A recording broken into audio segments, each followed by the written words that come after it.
माता की, बाके बिहारी लाल की, श्री कृष्ण जन्मभूमि की।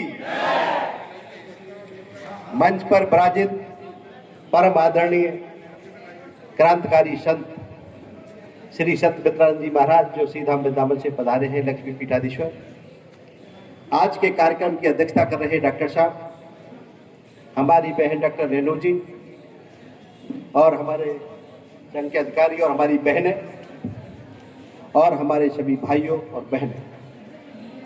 बड़े सौभाग्य की बात है कि पूरे देश में हिंदू सम्मेलन आयोजित किए जा रहे हैं, लेकिन कभी आपने चिंतन किया है कि मेरे देश में, मेरे भारत में हिंदू सम्मेलन करने की क्या आवश्यकता पड़ रही है? क्यों किए जा रहे हैं हिंदू सम्मेलन? ये कभी आपने चिंतन किया है?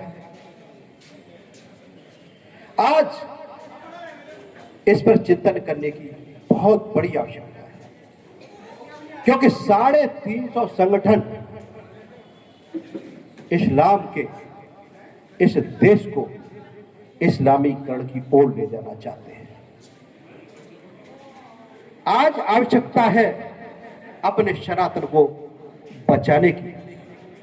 आज आवश्यकता है गाय गौरी गंगा और हमारे साधु संतों को और मठ मंदिर और शास्त्रों को। एक षड्यंत्र खाड़ी देशों से चल करके भारत में आया है और का उद्देश्य है कि हिंदुस्तान को, भारत को किसी भी कीमत पर इस्लाम की ओर ले जाए। लेकिन हमारे जाबाज साधु संतों, संघ और कितने हिंदू संगठन आज इसमें लगे हैं और उनको सफलता भी मिल रही है कि 350 संगठन इस्लाम के बैठे ताक रहे हैं, लेकिन उनकी हिम्मत नहीं हो पा रही है कि हिंदुस्तान को इस्लाम की ओर ले पाए। ये आपकी सबसे बड़ी उपलब्धि है। आज आवश्यकता है आप जागिए और सनातन को मजबूत करिए। सनातन मजबूत होगा तो आपका राष्ट्र मजबूत होगा, आपकी संस्कृति मजबूत होगी, आपकी धर्म मजबूत होगा। ये आपकी सबसे बड़ी उपलब्धि है। मैं श्री कृष्ण जन्मभूमि का विषय आपके सामने रख देता हूं। जो श्री कृष्ण जन्मभूमि गए हैं वो जरा हाथ ऊपर करेंगे अपना। हाँ, वहां एक मस्जिद देखी आपने? हाँ, ये 13.37 एकड़ का एरिया है टोटल श्री कृष्ण जन्मभूमि का, और 2.5 एकड़ का जो असली गर्भगृह है वहां पर वो ईदगाह बनी है। असली गर्भगृह पर जहां भगवान प्रकट हुए, हमने उसी को लेकर के केस डाला।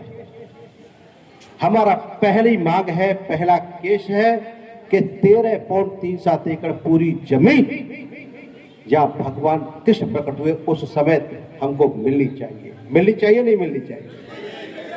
वहां ईदगाह का क्या काम, क्या मतलब ईदगाह का?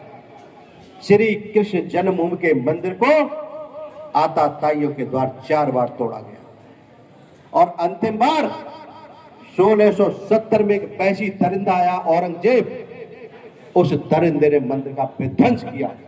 और मंदिर का विध्वंस ही नहीं किया, भगवान कृष्ण के विग्रह को आगरा ले गया और आगरा की जामा मस्जिद की सीढ़ियों में वो विग्रह लगा दिए। वो आज भी वहां लगे हैं। वो विधर्मी पैरों से चढ़ते उतरते।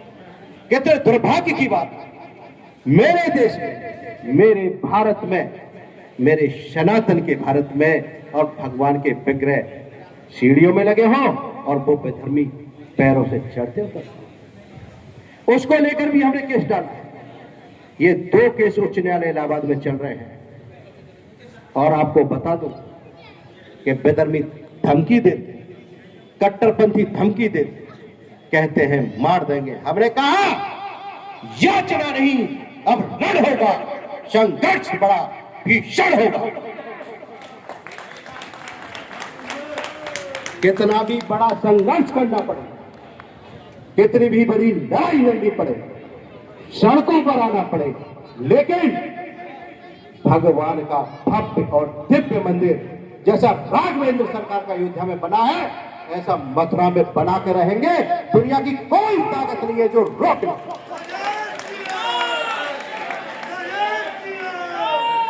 हम झूठी धमकियों से, कट्टरपंथियों से झुकने वाले नहीं है, रुकने वाले नहीं है। 4 लाख मंदिर पूरे लेंगे, उससे पहले कोई समझौता नहीं होगा, नहीं होगा, नहीं होगा। 4 लाख मंदिर तोड़े बैसियों ने, और मंदिर तोड़ करके मस्जिदें बना दी गई। और हम बात करते हैं अपने मंदिरों की, तो हमसे कहते हैं कि हम सांप्रदायिक हैं। हम पूछना चाहते हैं इस हाथरस की पवित्र धरा से, पवित्र मंच से, कि तुम कौन हो? इस देश से तुम्हारा क्या मतलब है? इस देश की जमीन तुम नहीं जानते, इस देश की आबो हवा तुम नहीं जानते, इस देश की संस्कृति और संस्कार और धर्म तुम नहीं जानते, तो तुम इस देश के कहां रहने वाले? ये लड़ाई आपकी कृपा से, आपके आशीर्वाद से हम लड़ रहे हैं। पूरा पक्ष न्यायालय में रख रहे हैं।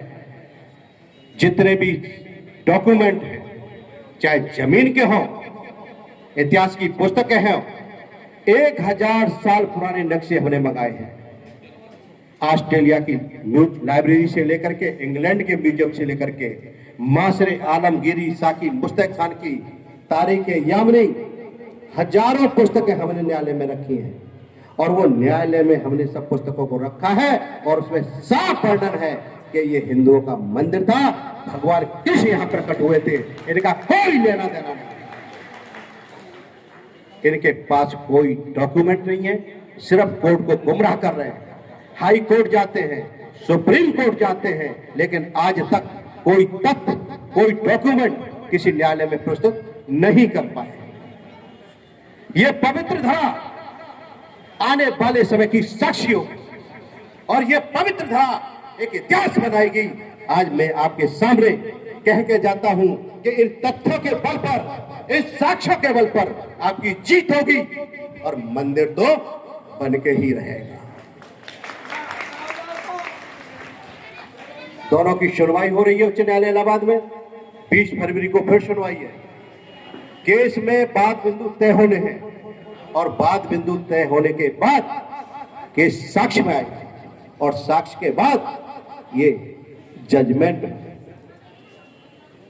के लिए आश्वस्त हम इसलिए हैं कि हमारे पास पूरे डॉक्यूमेंट हैं।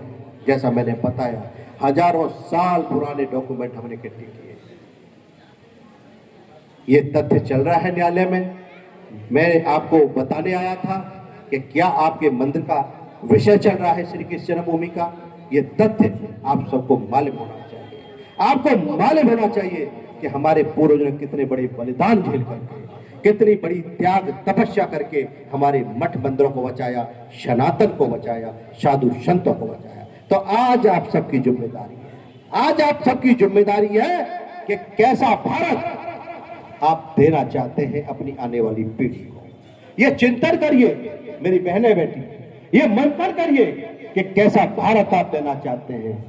लव जिहाद के नाम पे बच्चे अभी दिखा रहे थे, हमारे बच्चों को बरगलाया जा रहा है। लैंड जिहाद के नाम पे हमारी जमीनें दाबी जा रही हैं। लेकिन ये जागा हिंदू है, और जागा हिंदू शेर होता है, और जब शेर दहाड़ता है तो गीदड़ जंगल छोड़कर भागता है। मैं आपके सामने ये पूरा विषय रखा। मैं आपसे आग्रह करूंगा कि जन्मभूमि के विषय को आप अपने नातेदारों को, रिश्तेदारों को, मित्रों को बताइए, कि जिससे हकीकत उनको, सच्चाई उनको पता चले कि किस तरह से हमारे मंदिर तोड़ तोड़ के कब्जे कर लिए गए।